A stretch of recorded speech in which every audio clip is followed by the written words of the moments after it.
I'm going to talk a little bit about how the internet started and where it all began. The history of the internet.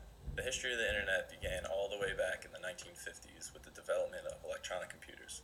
First off, in the 60s around, the development of Advanced Research Projects Agency Network, or otherwise known as ARPANET, was formed.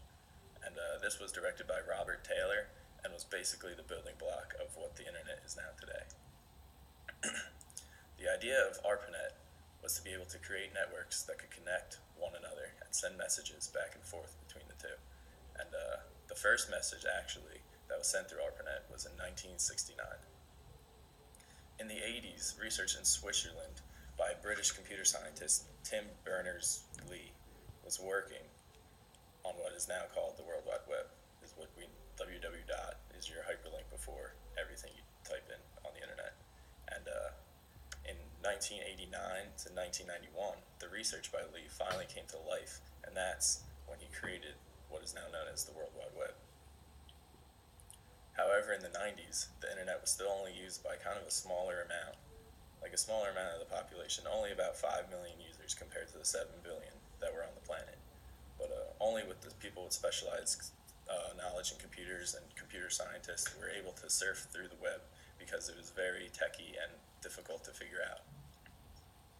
But in 1996, the Telecommunications Act of 1996 called for the U.S. classrooms, libraries, hospitals, and other big buildings to be connected to the internet due to emails and data transfer technologies such as charts, like phone calls, streaming, videos, and all that.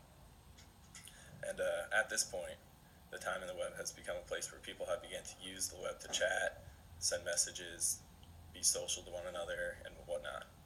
Because it was much easier to use to the common person.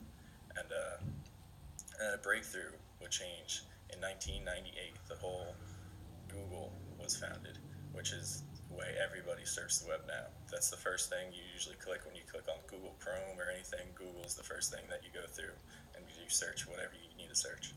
And shortly after 1998, in 2001, Google developed complex algorithms which sorted and organized the information you searched. In more simpler terms, basically, it just made Google much easier to use. Instead of scattering all the hyperlinks through like different pages, you had to search through multiple pages of Google to find what you're looking for. Now Google, the first 1 to 2 pages of Google, it's pretty much all the most important information that you need. No one really goes past the first 2 pages of Google. Maybe you go to the third one, but definitely not after 3, because the algorithms that they placed strategically organized all the hyperlinks as most important to least important. So it definitely was a breakthrough and made Google a lot easier to use. But on the other hand, surprisingly, around this time still, to this day, 51% of the population is connected to the internet. A lot of people would think it's a lot more than that, but that's 3.5 billion, half of the 4 billion, 3.5 to 4 billion people. So it's half of our population, basically, that is connected to the internet. I thought it was pretty crazy, but you got to think about the underdeveloped countries that don't really have that much access to the internet, is what I thought about. And I found out that in underdeveloped countries, only the highest and most richest people can really use the internet because it's too expensive to the majority of the population.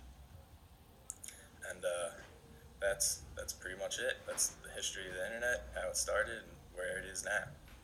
So, thank you. Have a good one.